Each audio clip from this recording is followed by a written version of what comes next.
This is a Step Beyond the Fire podcast. My name is Cully Lord. I'm a land manager and a wildlife biologist here in my home state of Florida. I invite you to join me on a journey as I seek to document the little-known stories told by those who use fire for the benefit of the land, also known as prescribed fire. So come on, let's head into the field and meet the people where the flame ends and new life begins. Welcome back to another episode of A Step Beyond the Fire. This is your host, Cully Lord. Our guest of honor today is Ben Williams. Ben Williams and his wife, Louanne, are landowners here in North Florida, where they have been heavily involved in the conservation community since their days as commercial fishermen on the St. Johns River 40 years ago. They've been recognized for numerous awards, including recently the John Gould Outstanding Tree Farmers of the Year. With this award, each year, one tree farmer in the state is selected who exhibits exceptional forest stewardship to protect and improve our forest resources, and they also promote forest stewardship within their community. They are members of the North Florida Prescribed Burn Association as well. Welcome to the show, Ben. Good morning. Can you tell us a little bit about where we are this morning? Because we're in a really beautiful location. We're on your golf cart, too, which is great. Yeah. The golf carts are a surprise how well they work in the woods if the roads are good, and they're wonderful because they're quiet. You can actually enjoy the woods even while you're working. So where we're sitting specifically is on the north end of our largest tract of land here in central Putnam County. All of this area, about close to 4,000 acres, being under a conservation easement, and we are looking at a 6-acre stand of 2015 planted /pine that was burned about 2 months ago. It looks great. And it has been burned 6 times over the last 7 years, and we have been in there removing some of the plants and when I say plants, some of the trees that should not be there. And when I say should not be there, the gums and the oaks will invade the pine stands quite a bit more than they naturally would because of the suppression of fire. So the reapplication of fire it's a very pretty stand. And that'll slow the spread of fire in there too with all those. Well, yes. The oaks get in there too much, huh? Right. Yeah, we're seeing a lot of nice grasses, there's some wildflowers blooming. Temperature, man, it's about 70, 74, 73 degrees out right now. It's just perfect morning to have a discussion about this. Especially this great property that you have here that you've been doing a lot of unique conservation work on over the last decade or more, right? All right, we've had this for about 15 years, and when we started looking for land, one of the parameters was that it had significant potential for conservation. Obviously, we needed to have it produce timber income, but one of the beauties of forestry and the silviculture, which is timber production, is that you can have your cake and eat it too. You can, depending on how you manage your timber, you can be managing for wildlife, managing for protecting Florida's water resources, managing for, and you mentioned all of the things that are blooming. In this particular stretch of road has one of the greatest concentrations of thistles. And I know people think thistles think ugly, but well, if you're barefoot, that's right. But these things, when they put the little purple top to them, and there's hundreds and hundreds and hundreds of them along this stretch of road, and there's 2 or 3 different species, and the pollinators, especially the butterflies, and it is an amazing little stretch to come down in the spring. And you mentioned the variety of grasses and forbs and the like out in this stand. That's one of the benefits to the prescribed fire is and to the opening of the canopy up, which is removing some of the oaks so more of the light gets to the ground, is that all of those things, they reemerge the way they would have been more naturally. Whereas if you look on the other side of the road, which of course nobody can see, it's precisely the same stand planting of trees, and the ground is for the most part a food desert. You see pine needles, oak leaves, handful of bushes and the like, really not anything there to feed wildlife. Whereas on this other side, there's this great variety of things growing within 12 to 18 inches of the ground, which means the rabbits and the cotton mice and the quail and all of the songbirds and everything else that lives out there can get at it.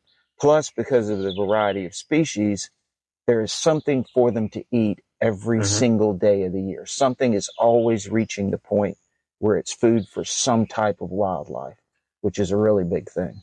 Yeah, it's fantastic. And this is also sort of going to be a revenue generating spot in some respects. Well, it will be, and we're on a loop.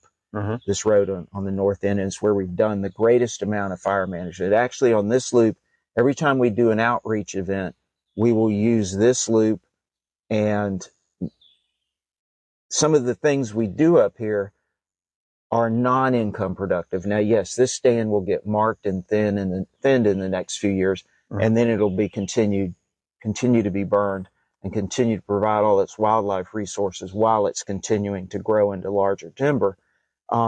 You'll see when we get around the corner up here a mile or so, some of the stands that are not income productive, but we've left them because the outreach portion of what we do is so important, and we don't charge for any of that.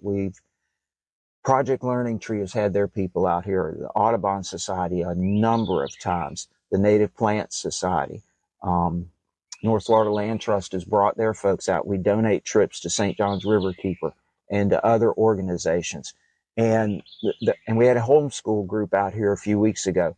And the O to O corridor group, the Ocala to Osceola, or Okefenokee, I never can remember, which is part of the wildlife corridor that's being worked on in the state of Florida.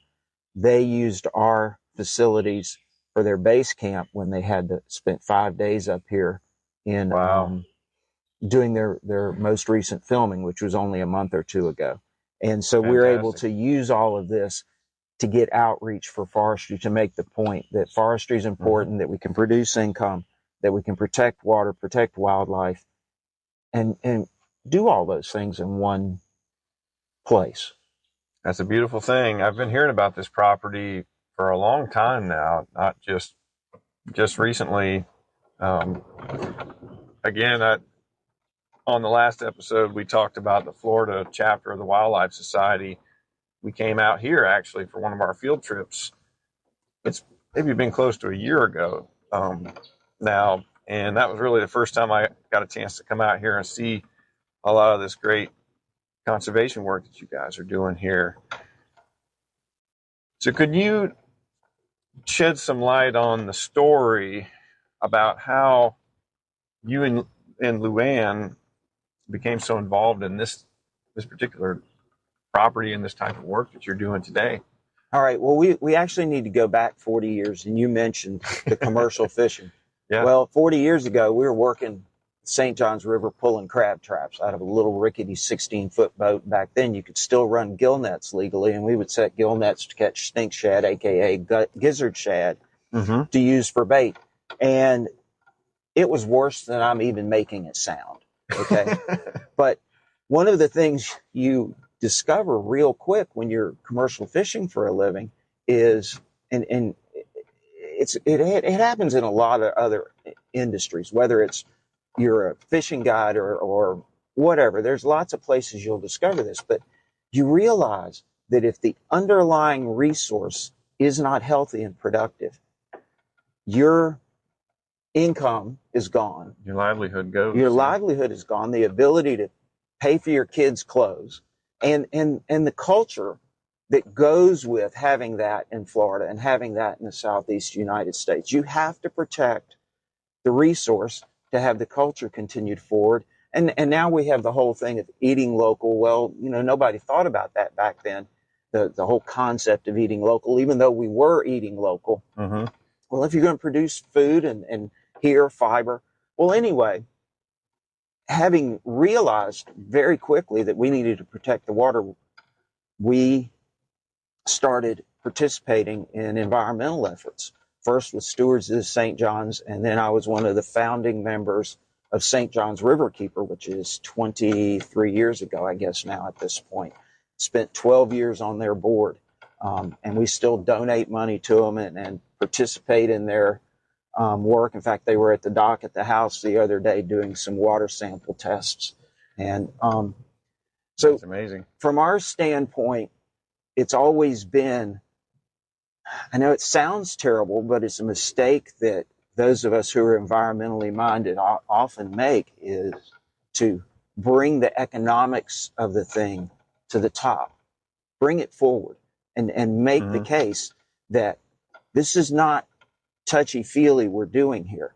This is about protecting the economy of the state of Florida. This is about jobs. This is about culture. This is about, since I'm rambling here, we were in DeLeon Springs for a bear management meeting about 2 or 3 years ago.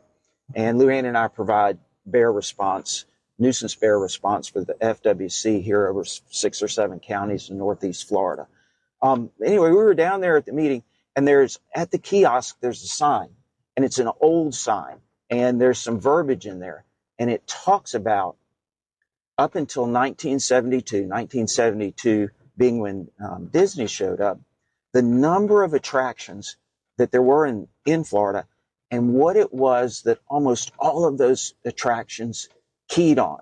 And they keyed on the unique natural resources of the state of Florida. And so a lot of us, especially the young people listening, might think that Disney is the goose that laid the golden egg. No. Our environmental resources, the ecology of this state, is what was laying the golden egg, and Disney saw it. Long before Disney ever came along, piggybacked on top of it. They said, oh my gosh, these people are coming because this is a beautiful place, and look at all these unique attributes it's got. And good place to put it, because we've already got a captive audience. So they came. So as environmentalists, we should always be thinking economy. We should always keep that forward. It's not an untidy thing to say. I mean, it's the thing we should be talking about, because it brings everybody together on the issue. I think it's a great conversation to have, because oftentimes we talk a lot about conservation, but we don't really talk about how conservation and economics and people's livelihoods are very much intertwined with that, and they both can be compatible. They both can be very compatible if approached in the right way. Especially this property really is a great example, and you've been sharing that with a lot of people, and it's inspiring to be here to see what you've been able to do, and being so active in the community in that regard. So if I can go a little further into the connectivity. So one of the things that really got us excited about this piece of property when we were looking for something was that three of the creeks that form Rice Creek flow across the property. There's a fourth creek that actually comes up out of a spring on the property and flows into Rice Creek. And for good portions of every year, all of the water that forms the headwaters of Rice Creek and then ultimately flows into the St. Johns comes through this property or rises on this property. Well, if you think about it, the coastal shrimping industry of Florida, the locus of that is Mayport. And the Atlantic white shrimp use the St. Johns River. That's the most valuable shrimp resource in the southeast United States, is the Atlantic white shrimp. And those shrimp go all the way down to Lake George. When you protect that river, you protect the huge recreational fishery that's out there, the bass tournaments, the folks that come down to catch crappie.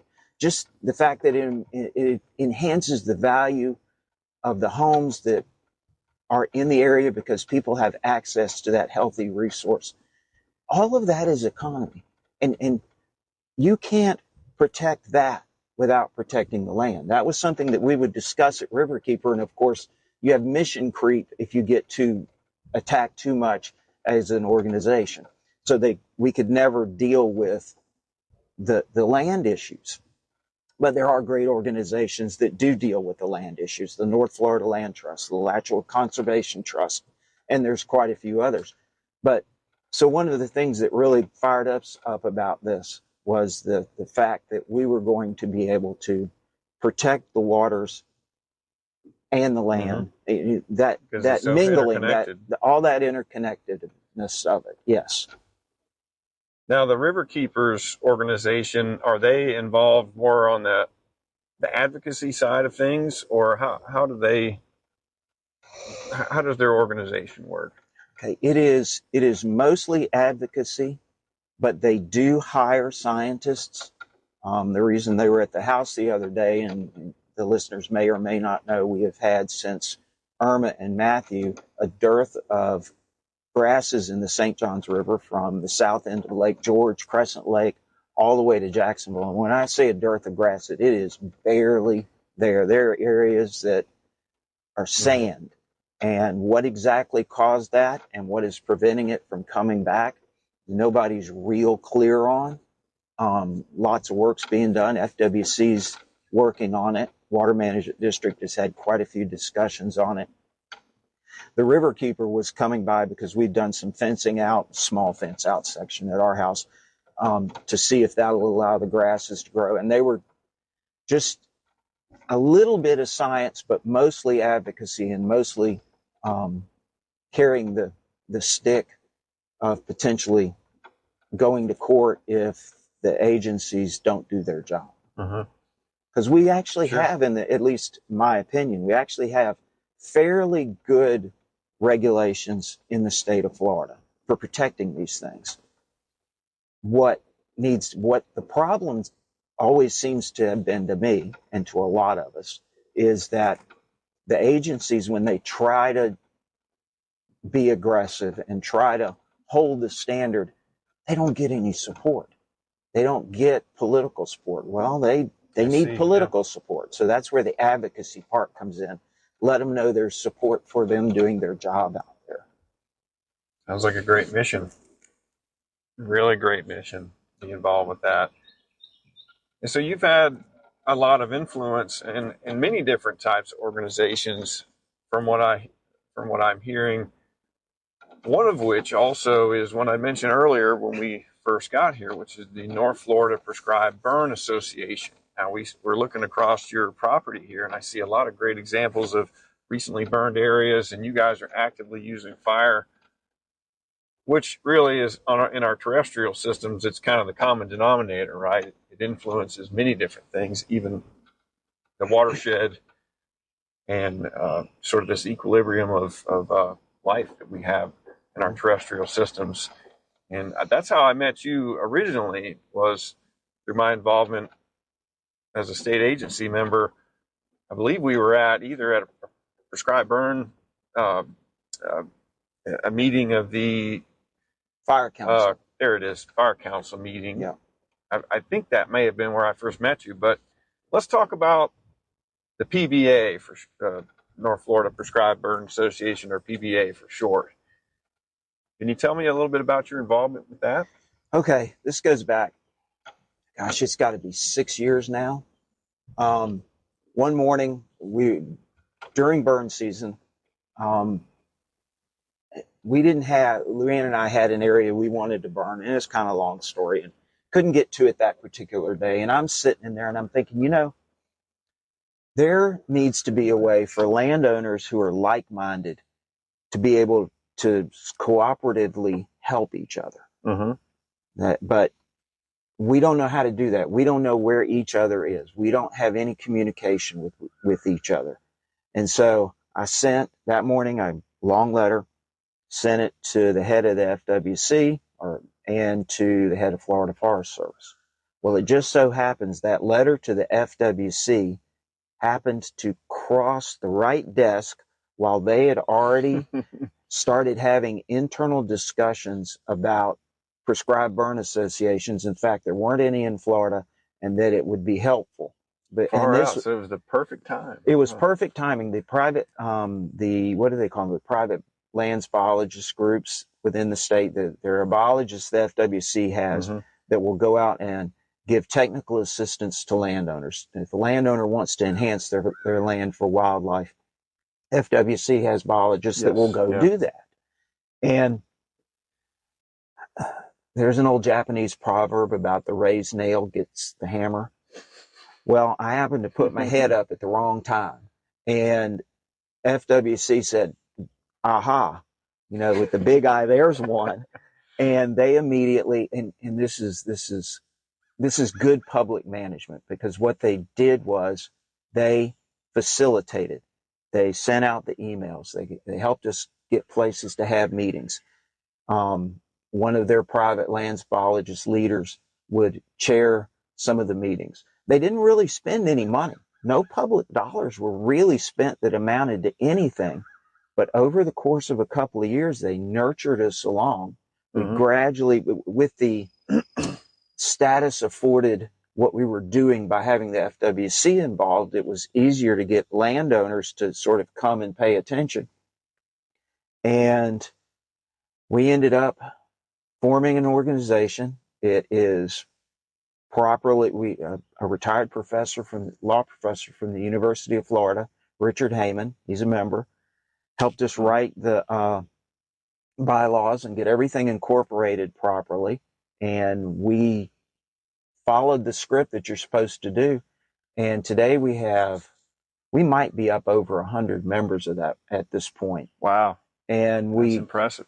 Have facilitated getting quite a number of members certified to burn, have, I don't know how many thousands of acres we've managed to get burned.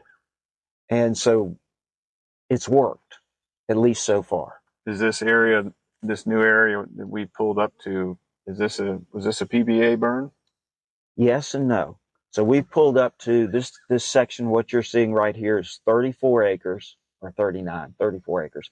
And I have sectioned it off into 4 pieces so it can be burned as small units, or if everything's right, you can burn it all as one unit.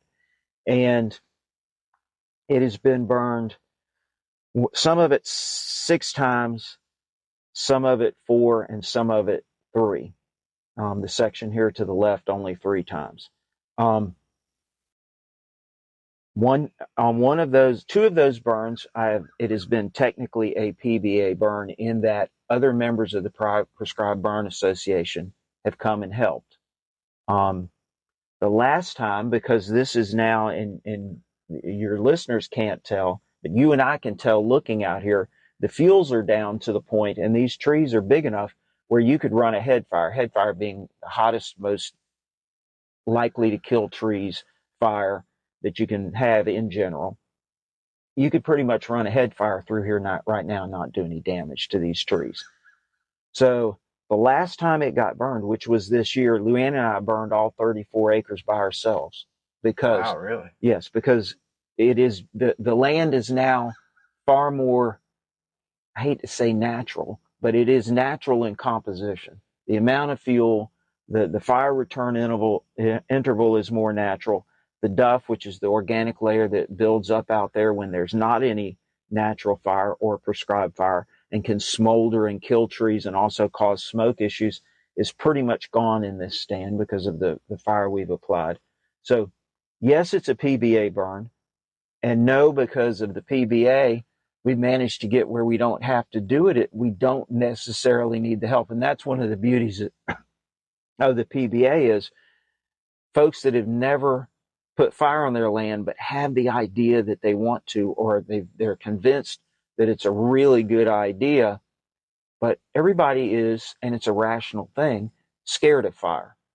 And to get if you can get folks that have burned a lot to either come to your land, or if you can participate, and one of our strictures for being in the PBA is that you will be a member for a year and participate in 2 burns on lands that are not yours. That gives people exposure.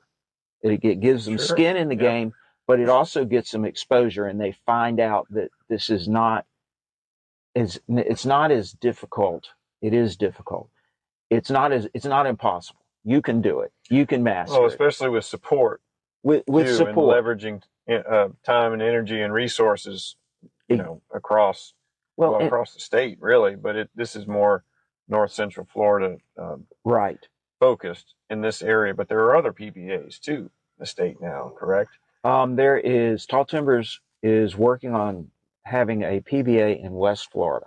And I think they're calling it more of a landowner cooperative. Mm-hmm. It may not be exactly right, but the model is being being followed. We have given out our bylaws and all of our documents. Say, look, guys, copy whatever you want, because obviously we can only work in a small area. I can't get in the truck and run 100 miles to go help somebody burn. It needs to be reasonably close to do that. And let me belabor the point. One more thing about the Prescribed Burn Association and about seeing other landowners burn.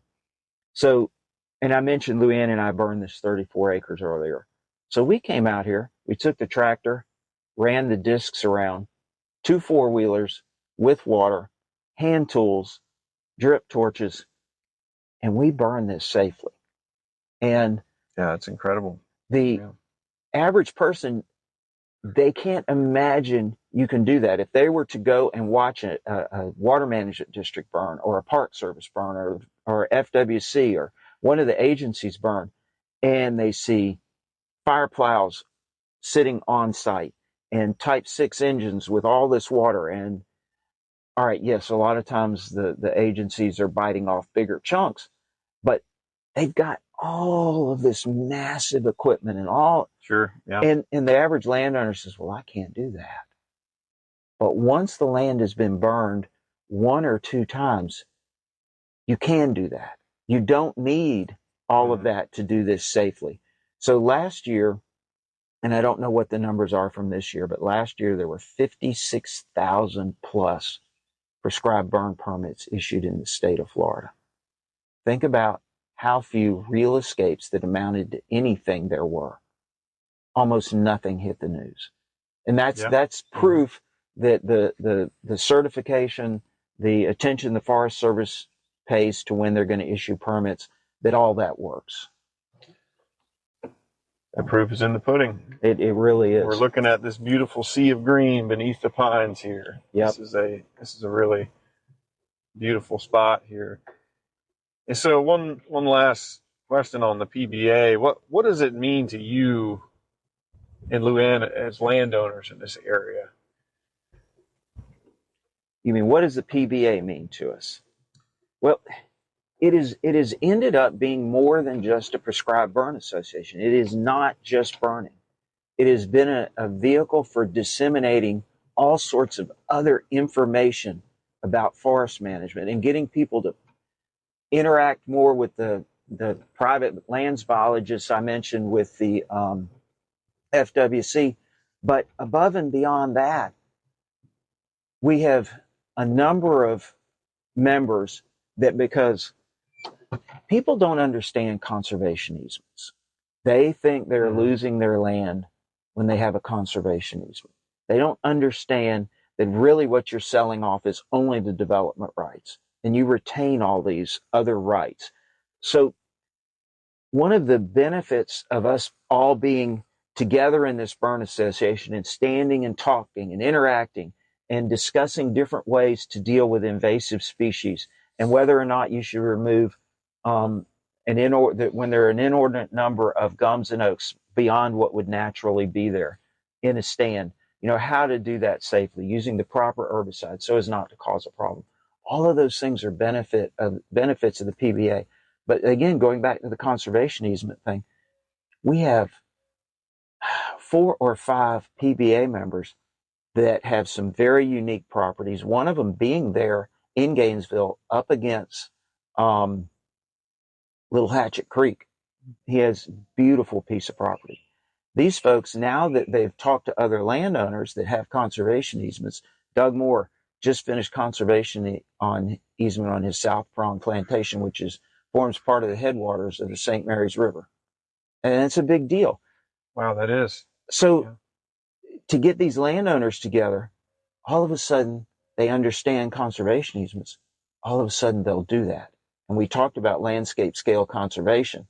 And so this fills in a lot of those holes. It's a cooperative effort. To a very large degree. Yes, it is. So if we have any private landowners that happen to be listening to this show, where can they find more information on specifically the North Florida PBA? Okay, well, we have a website site. Just type in Google search North Florida Prescribed Burn Association, and we will pop up. You can also just simply call the offices of Alachua Conservation Trust and ask for Barry Coulette. And Barry, we had Barry on the show a few episodes back too. Yes. We met with him over at Florida Gateway College and talked about prescribed fire training. That was a fun time. Yes, and ask them to speak. They can ask to speak to Barry. Either way, we'll get you hooked up. Okay, you see right there 2 real red-headed woodpeckers, and there's another one, and you can see the tree. Well, no, that's a different kind of woodpecker. But we leave all the snags, which you're supposed to. Best management practices for forestry say you're supposed to. But anyway, we end up with a lot of woodpeckers in these woods because of leaving the snags. Snags are nature's condominiums, they say. Exactly. And when we get around this corner up here, well, it's going to be a ways. It's about 3/4 of a mile. We have one of the stands that we use for outreach a lot because it's got a number of attributes where we can talk about timber management. There are actually 2 kite nests, and they're about 300 yards apart. And one of them we know has been used for 3 years, the same nest. The other one we just found this year, and because of the way kites are, they tend to bring their young from the prior year back with them. We're thinking that these things may all be related, and they're a particularly beautiful bird to watch. We've actually watched them carry in snakes and frogs, and one of them had a baby bird the other day, which, it's kind of... Those things happen. Yeah, that's great. That's amazing. Yeah, and their migration is an incredible thing to watch. I think they, I can't remember the name of the organization, but they had placed some GPS, I guess they would be called backpacks or small GPS units on some of those kites and followed them on their migration to South America, which was an unbelievable journey they take. So how have you and Louanne changed over the last 15 years or so with your journey on this property and within the conservation community here? Okay, well, you say changed, okay, and I'm gonna go off the rails here for a second. All right, so that's what we like. Yeah. So when we were in the seafood business, and when we were commercial fishing, but mainly when we were in the seafood business after that, because we ended up going from hauling crab traps, we owned a shrimp boat for a while, and we ended up with 2 retail fish markets and a wholesale business. Well, in the fish business, and we dealt with white tablecloth trade over 5 counties of North Florida. And that was same day delivery of product for these fancy restaurants and private clubs and the like. In that industry, if a delivery is an hour late, it's a problem. If it's 3 or 4 hours late, it is a disaster. If it's going to be tomorrow, it is the absolute end of the world. I mean, because you're dealing... a little stressful. It is very stressful. I mean, if a truck goes down, and if a piece of equipment goes down, let's say the ice machine or one of the coolers. Oh, the ice machine and the cooler, boy. It is sheer panic, sheer pandemonium. Well, about 4 or 5 years ago, we're out here one day, and this is going to make the case for how different this is and how we've had to learn to get used to this. We're out here one day, and I'm mowing one of the fire breaks, and I'm not paying attention, and I back the tractor up too fast, and the cutter hits one of these old fat lighter stumps. Oh, bam! Man.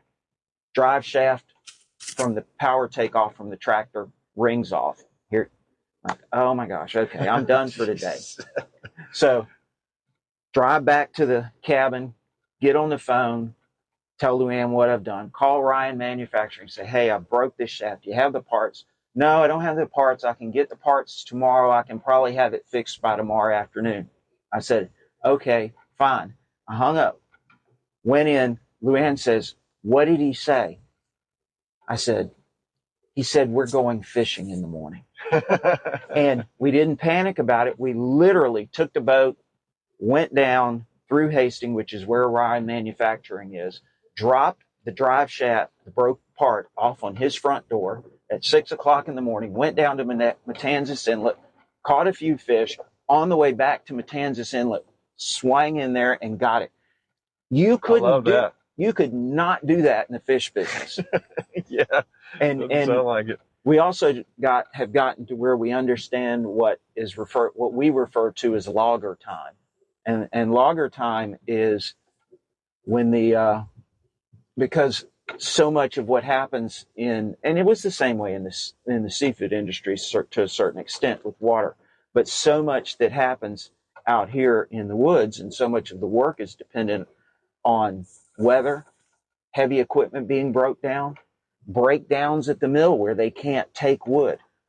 True. So if a logger says you sign a contract to sell some timber, if a logger says, okay, we're going to cut that in a month, well, that might be a month next year. You have to get used to these things. For instance, we contracted to sell some timber on the south end of the property here back in January. And for a number of reasons, they have not been able to get to it yet. Mill shutdowns and rain at the wrong time, because you don't let the heavy equipment out into your woods when it's really, really wet, because it destroys the dirt, destroys the ground. Sure. It affects the environmental value of the land. So life is a little less stressful these days, and the breakneck pace has slowed down. Well, yeah, but the other thing is we're working as many hours. It's just if something doesn't get done. In fact, I a number of times have told folks, look, I got this list of things I need to do. And every day it's a case of, okay, what am I not going to get to today? Sure. Because you're just not going to get it all done. You just do what you can. You look at the weather situation and say, which thing can I do? And you go do that. Mm-hmm. And so there's always something to do. But yesterday was Memorial Day. But yesterday I was on one cart chasing invasives and knocking back gums and stuff that's encroaching on our roads on one cart on the south end, and Louanne is on another one with a different kind of herbicide that's to go and chase the invasive climbing fern. You have to stay on top of the invasive species. And since I mentioned the roads and the encroachment on the roads, so we're riding down one of the roads, and we have 16 miles of roads that look this way, basically this way, and they have been what is referred to as daylighted. And daylighting means that you open the roads up to 30 or 40 or even 50 feet wide or more.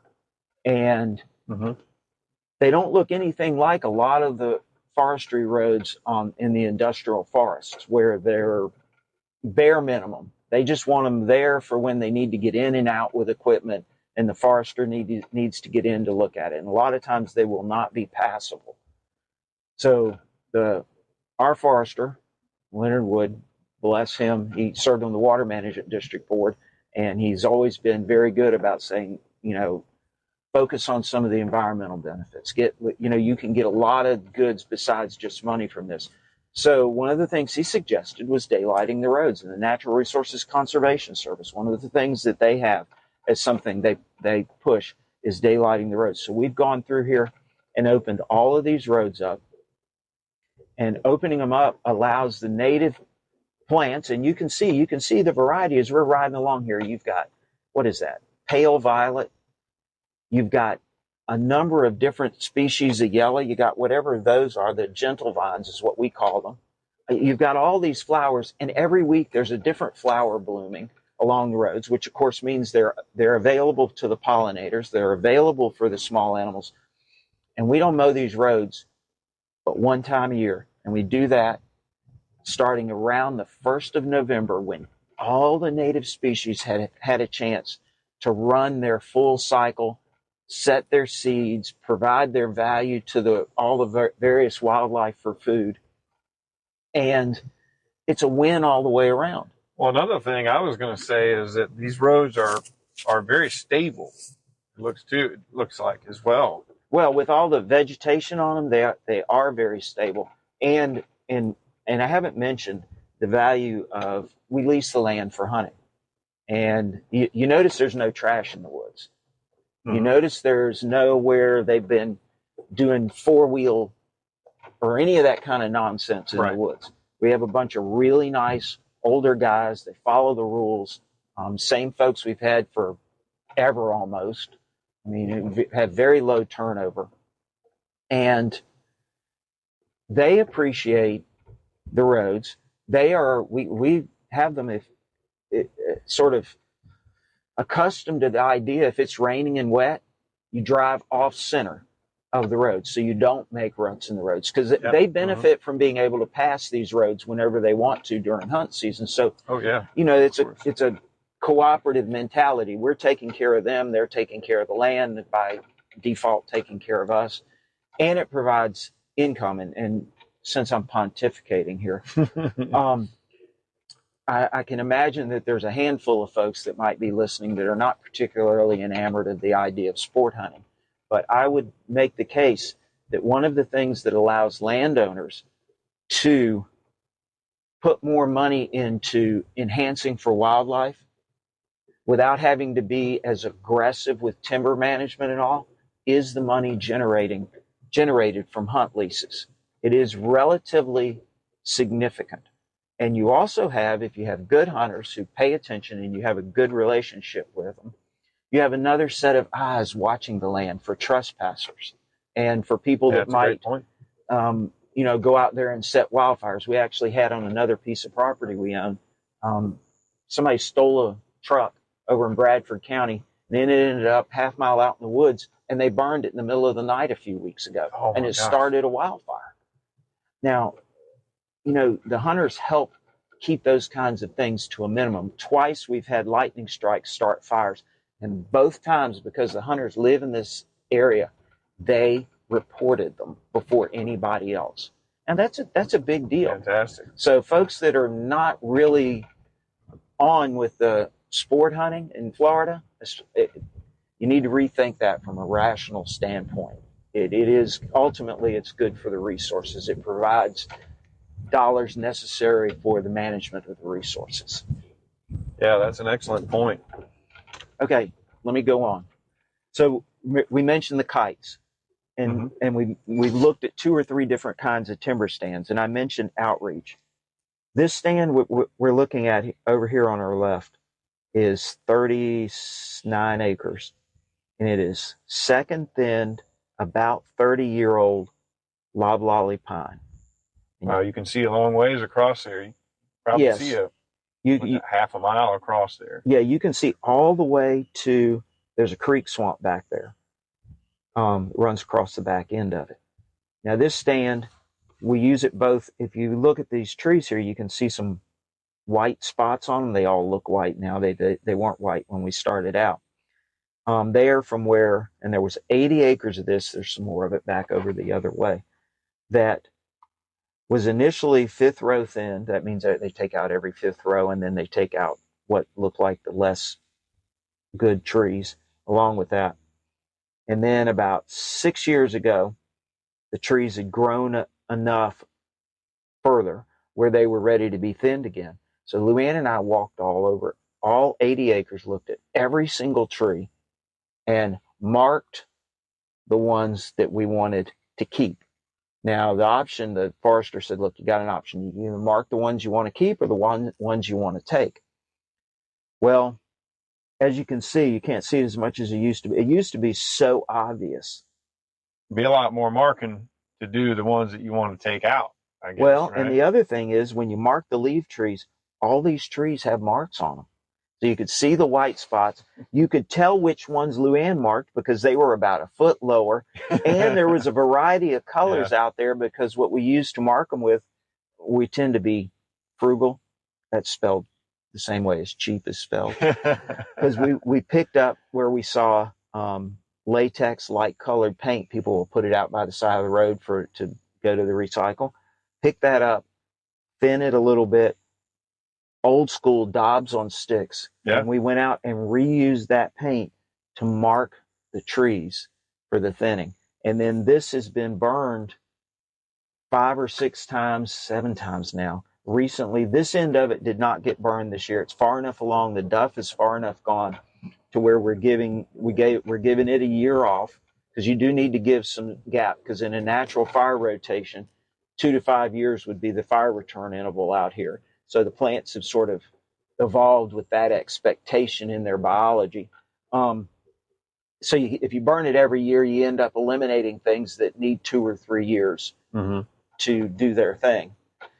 But this is the stand where, because the composition of the canopy is right where the kites nest. So they're both the nests are right out here, and it is not an economically viable stand. This is not producing. I mean, okay, maybe the trees are growing, but this is not a moneymaker. This is a really good place for us to be able to come out when we have groups and discuss timber management and all of the other things that go with it to make the case. So we leave it. We've got a couple of 3 places that they're purely to make the case for the resource and for the management style. Sure. Well, we burn for many reasons, and some of those reasons involve wildlife management. Sometimes it's for aesthetics, purely aesthetic reasons too. Yeah.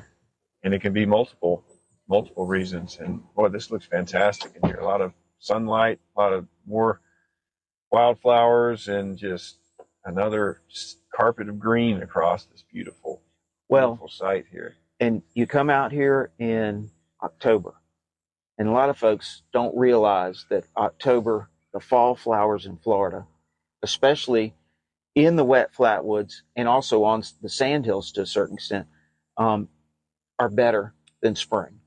All right, yes, we've got thousands of wild azaleas, and there's all kinds of other things that go off in the spring. But the fall flowers out here, this will blow up yellow and white, and there'll be blazing stars out there, which is a purple, and all these other things. And this just becomes a riot of color out here, way more so than even now. And it's because the duff has been burned away. The seeds of all of these plants can now reach mineral soil. And one of the things the biologists told us immediately, and the first time I heard it at one of the forest stewardship events, University of Florida puts those on. For listeners, that's something you can do even if you don't own land, and that's worth doing. You go on the forest, I still call it IFAS, School of Forests, Fisheries, and Geometric Sciences. Oh my gosh. But anyway, and look at their forest stewardship website and sign up for the stewardship newsletter. And every spring and sometimes during the summer, and then maybe a few in the fall, but especially in the spring, there'll be all of these events that you can go to. Most of them are free. The ones that cost are $10 or $15, and they'll end up providing lunch. And you get to go look at people's properties, and they talk about management. And while they're out there talking about management, the landowner will be there, and there'll be people from the Wild Turkey Federation and from one of the land trusts, and there'll be professionals from the Forest Service and the FWC, and you get all this information, you get all this learning. Yeah. It's basically free. You're going to one of those today, aren't you? Actually, as soon as we're finished here, we're getting in the truck and we're going to Fort Myers for the Landscape Scale Conservation Summit, which is 3 days, and it is put on by the FWC and the Wildlife Federation, Wildlife Society. I can't remember which one anyway, big, and it is about the connecting the corridors in the state and how we need to all right, if you care about bears, you can't have a bunch of freckles of disjunct conserved lands. Sure. Same thing with panthers and a lot of other species. You need these connections. You need these things to be able to flow and move around. And so that's one of the projects. And the state legislature has really stepped up to that concept. Definitely. And provided a good bit of money for it. So That's anyway, great. And that out there is just gorgeous, but you really need to come back in October. We'll try to get that on the agenda, maybe to come back here and meet with you again. I really appreciate you taking the time to give us a tour and share with us some of your experiences. Is there one final thought that you'd like to leave our listeners with today? Maintenance. And I'm going to expound on that, and you've already figured out I can just rattle for a while. All right, we spend money buying public land. We spend money, tax dollars, buying conservation easements to protect land, and that's a beautiful thing. I mean, that's what we should do. And when we discuss the economic benefits of that, but in Florida, if you're going to, if you, and assuming you understand that land is part of the economic underpinning of the state of Florida, it's a driver, it's a leg of the stool, however you want to describe it. Mm-hmm. Yep. If you understand that, if it's infrastructure, just like a road or a bridge or the power lines or the sewer lines are all infrastructure. If it's infrastructure, what do you have to do with infrastructure? You have to maintain it. And what happens when they need to fix a bridge or they need to fix a road? You detour, you slow down, you move over, you endure a little bit of inconvenience for a while so that what it is that's important can be fixed or upgraded. Sure. Mm-hmm. We are, I'll use the word retrograde in that when it is time for the water management district or the Forest Service or whoever to burn these public lands we've spent your tax dollars to buy, lands that we've identified a public purpose for, that we know need to be maintained, but yet we are unwilling to change the statutes in the state of Florida such that the water management district or the Forest Service, whoever, can put a sign out a mile down that way and a sign out a mile down this way, and that 1 mile of road or that 2 miles of road, everybody will slow down to 10 miles an hour because there's going to be smoke on that road today. We hamstring those agencies to let them burn on only the absolute perfect days, which means they don't get it all done. We need to have the wisdom to take control of that, to say, look, this is part of maintaining something the public owns. And that's something the legislature needs to do. And it's not a hard sell because you tell the visitors to the state of Florida, when you come to Florida, we understand that our environment, our unique natural resources are something that bring you here, and we're working to enhance those and protect those. So pay attention, have your app on your phone up, look for the smoke signs, and when you have to slow down for a mile or two because there's going to be some smoke on the road, you're still going to get to Mouse World, just maybe 10 or 15 minutes later, but we are maintaining what it is that you've come for.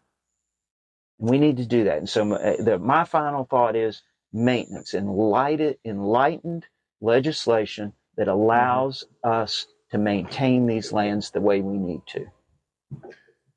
Beautifully said. Well, thank you, Ben. This has been a really great experience. Really enjoyed coming out here, and we hope to get together with you one day soon. We appreciate you taking us in another step beyond the fire.